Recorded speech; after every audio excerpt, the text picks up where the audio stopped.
Hey everyone, I'm working to hit 1,000 subscribers and I need your help to get there. If you enjoy this content, please hit that subscribe button right now. Look, I'm just going to say it. Eloy Jimenez might have just walked into Blue Jays camp and flipped the entire roster on its head. Nobody saw this coming. Not like this. Spring training is supposed to be a vibe check. You get your legs under you, shake off the rust, take some BP, and ease into the season. That's not what Eloy Jimenez is doing.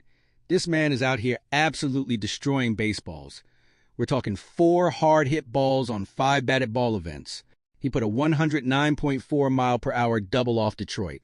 Advanced metrics are lighting up. Everything you want to see from a guy trying to make a roster on a minor league deal, he's doing it. And now, the Blue Jays have a genuine problem on their hands. A good problem, maybe, but a problem.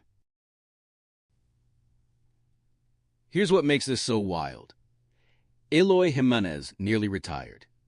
Let that sink in for a second. One of the most electric bats of his generation. A guy who hit back-to-back seasons with an ops above 750, who was a Rookie of the Year finalist, almost walked away from the game completely.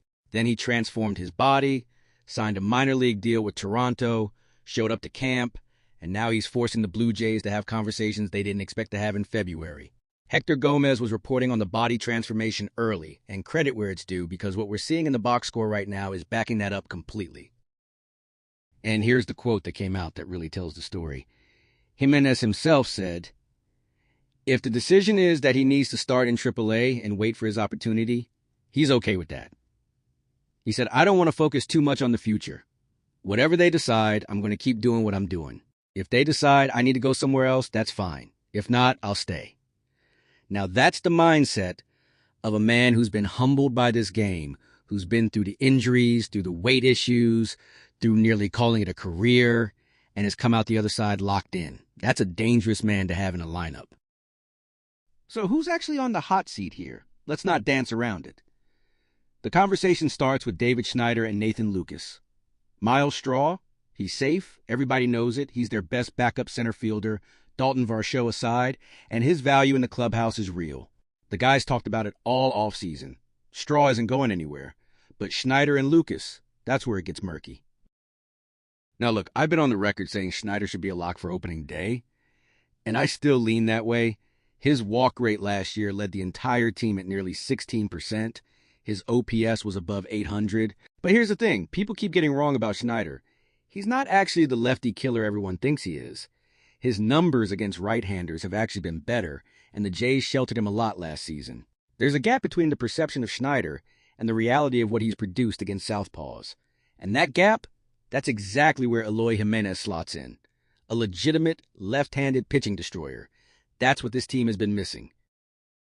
If Eloy makes this roster, and I'm not saying he does yet, it's a small sample, we have a full month of spring left, but if he keeps mashing, the lineup possibilities get really interesting. Against lefties, you're looking at a scenario where you run Eloy at DH, keep Schneider in the lineup somewhere, and suddenly that side of the platoon looks completely different.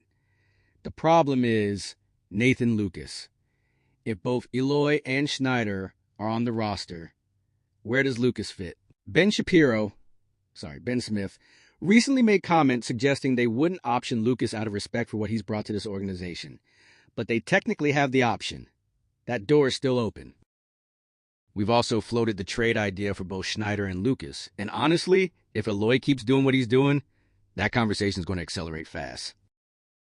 At the end of the day, this Blue Jays offseason has been about as clean as you could draw it up. Replacing Bichette's bat with Kazuma Okamoto isn't one for one. Nobody's pretending it is. But this roster is built to compete.